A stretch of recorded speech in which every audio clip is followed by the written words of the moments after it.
bom dia. Hoje é terça-feira, 19 de julho de 2011. Está no ar a mesa de debates. Para todos aqueles que reclamam de suas vidas, esquecidos que lá fora existe mais horror do que eles podem conceber, se lembrem que podia ser pior e dediquem 1 minuto dos seus pensamentos para aqueles que conhecem o inferno nessa terra. Trecho da dedicatória do livro Salam, que mistura patriotismo, violência, terrorismo, tortura e um amor perigoso e proibido, e narra o resgate de um soldado norte-americano no Afeganistão. É um dos nossos assuntos aqui da mesa de debates de hoje. E vamos também discutir as possíveis consequências para o mundo após a onda de protestos nos países árabes, que começou em dezembro do ano passado e que ainda acontece em algumas regiões. Hoje, então, nós vamos transitar entre a ficção e a realidade. Antes de apresentarmos os nossos convidados e debatedores, vamos às manchetes do Diário Regional. Anastasia investe mais de 70 milhões de reais e garante novo fórum. Secretaria da Fazenda admite erro de cálculo na taxa de incêndio. Idosos podem ganhar mais tempo de permanência na área azul. Monumentos e praças são alvos de vândalos. E na página de esportes, Tupi enfrenta o Tocantinópolis no sábado em Juiz de Fora.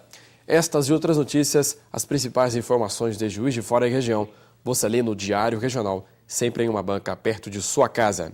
E fique ligado aqui na nossa programação, a partir das 5h35 da tarde, você assiste a reprise da mesa de debates e em seguida ao Jornal da TVE.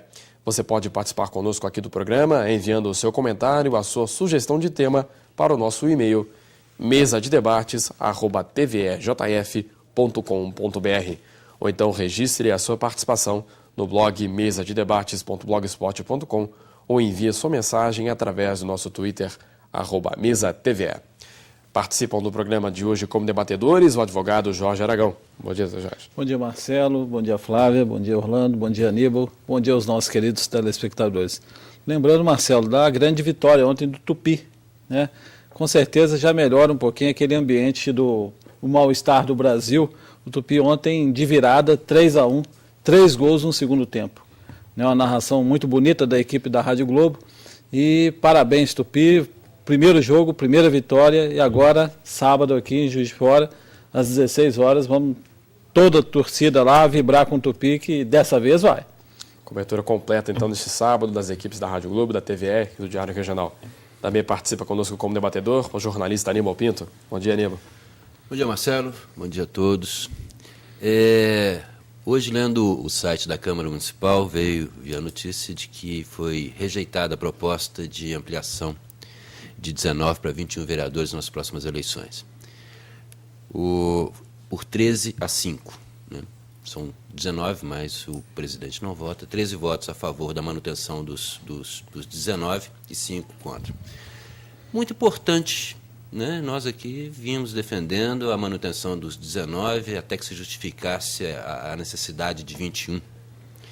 Até porque a gente por dever de ofício, conhece todos os vereadores, sabe o que cada um faz, mas é provável que alguns vereadores, se passarem pelo calçadão a qualquer hora do dia, não vão ser reconhecidos pela população. Não que o trabalho deles não seja importante, é importante sim. Agora, como disse o presidente da Câmara, que haveria recursos orçamentários para manter esses 2 novos vereadores, com todo o gabinete e tudo mais, nós entendemos que deveria ser destinado parte desses recursos à divulgação mais ostensiva, bem elaborada, né, com requintes de qualidade, do trabalho que é desenvolvido por eles. E aí sim, o patrão deles, que é a população, o eleitor, julgar se há necessidade de mais ou não vereadores. Então, não é decidir ali dentro. Quem precisa saber o que está sendo feito, como está sendo feito, e bem feito, é a população. E outra coisa, a população também não vai assistir às sessões da Câmara. Então, tem coisas que acontecem ali dentro que as pessoas não têm eco na sociedade. Então, portanto, eu acho que é hora de se pensar. Já tem um grande trabalho de transparência, mas seria mais importante que a coisa fosse mais aberta, mais fácil. As justificativas de projetos, as leis que são aprovadas, até para que a comissão de fiscalização tenha apoio também da Prefeitura para fiscalizar o que foi aprovado e se está sendo aplicado ou não. Muito bem, vamos apresentar então os nossos convidados aqui do programa de hoje. Recebemos Orlando Lira de Carvalho Júnior, que é cientista político. Orlando, bom dia, obrigado pela presença. Bom dia a todos. É um grande prazer, como sempre, aqui participar da mesa de debate da TV Educativa e, sobretudo, hoje com a presença de nossa jovem e brilhante escritora, Flávia, escritora aos 20 anos. É um exemplo fulgurante de como a nossa juventude pode produzir frutos e deixar, inclusive, para a posteridade. Então, é um grande prazer estar aqui e já os meus parabéns antecipados. Vou apresentando, então, a autora do livro Salã, estudante, escritora, Flávia Stefan. Flávia, bom dia, obrigado pela presença. Bom dia, Marcelo, bom dia a todos. É um grande prazer estar aqui e eu espero poder enriquecer o debate sobre esse tema tão interessante, tão atual. Muito bom o tema da questão das revoltas no Oriente Médio, super atual. E tudo começou na Tunísia. Uma onda de insatisfação com os governos na região se espalhou por vários países. Alguns teóricos já chamam até de Primavera Árabe. Os conflitos ainda são intensos na Líbia e os Estados Unidos insistem para que Muammar Gaddafi deixe o governo. Em que esses conflitos podem influenciar na crise de países da Europa e até mesmo dos Estados Unidos, Orlando? Bem, obviamente que o impacto é direto, né? Basta levantar alguns dados aqui econômicos. A Líbia é responsável por 20% das exportações de petróleo para a Europa. E um petróleo de alta qualidade, né? Aquele que vai direto para a gasolina. Além disso, o Bahrein, que é um apêndice, vamos dizer assim, da Arábia Saudita, é sede da 5ª Frota, é o maior poder naval americano fora dos Estados Unidos.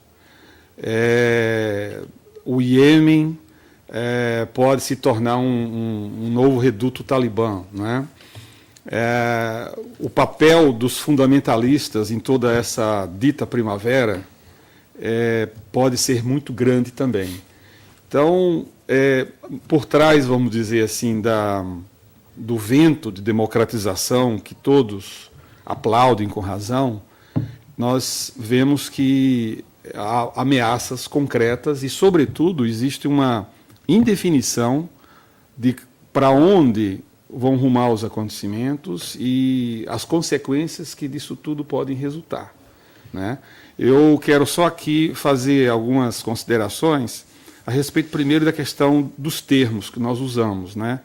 O primeiro erro que nós temos que evitar, me parece, é tratar esse grupo de eventos como sendo parte de um todo harmônico, orgânico, né? Onde a mesma revolta da Tunísia teria alguma semelhança com as revoltas no Iêmen ou no Bahrein, ou mesmo no Egito, né? Então é preciso a gente fazer uma classificação prévia para nós podermos entendermos os eventos, né, esse grande movimento, e não cometermos erros de teoria política ou mesmo conceituais e históricos muito grandes, né? A mim me parece o seguinte: a primeira grande classificação que a gente poderia fazer é o seguinte: tanto a Tunísia, né, quanto o Egito, aonde a tal primavera, termo que eu não gosto, porque primavera é um termo essencialmente efêmero. A primavera dura o quê? Alguns meses, algumas semanas, né? E essas mudanças parecem indicar raízes muito mais profundas do que um fenômeno efêmero de uma primavera. Mas é uma coisa meio romântica, né? É o renascer, né? É você sair daquele inverno, a transição para o sol, para a luz, para a claridade. Sem dúvida, por aí só, do ponto de vista ficcional, vamos dizer assim, é muito mais atrativo, mas do ponto de vista histórico, a primeira primavera que nós tivemos, no sentido político, foi a famosa primavera de Praga, em 68, que foi um desastre, né? Foi uma praga. Foi uma praga mesmo, né? Outra coisa é que a gente não pode tomar o mundo árabe, e aí nós vamos ter a contribuição da nossa escritora, como um todo. Nós temos aqui países profundamente divididos por facções religiosas, étnicas, históricas, que não permitem em absoluto você considerar esses fenômenos como em bloco. Agora, me parece o seguinte, que um fator mais importante que define, me parece, ou que ajuda a definir as linhas mestras dos desenvolvimentos históricos desses países é a questão do nacionalismo. Se você for prestar atenção, a Tunísia e o Egito foram países que desenvolveram um nacionalismo, um senso de patriotismo por conta das lutas anticoloniais muito grandes. Enquanto que os outros países todos, eles não têm esse senso nacionalista arraigado em suas populações. Pelo contrário, eles são divididos por grupos sectários, grupos étnicos em constante conflito, e o que, a meu ver, torna qualquer análise política ou qualquer exercício de futurologia extremamente difícil. Orlando, quer colocar assim, vamos entender um pouquinho. A Tunísia e o Egito têm um sentimento de nação. Os outros países, como a Líbia, principalmente, talvez seja o grande exemplo, é um apanhado de várias tribos com ideias independentes entre elas e rivais, inclusive. Sem então dúvida. você não tem ali um sentimento de nação. Portanto, fica difícil traçar um projeto de democracia, uma coisa... Sem dúvida. Né? E sempre, justamente o fator que, vamos dizer, evitava esses países caírem no caos total, como no caso da Líbia ou do Iêmen, era um governo forte, né, socialista. O Iêmen é um país que fazia parte até os anos 90, era um satélite da União Soviética, né? A Líbia, o Gaddafi, justamente, o grande inimigo do Gaddafi, você sabe quem é? O Irã. O Gaddafi rompeu oficialmente com o governo fundamentalista do Irã em 93.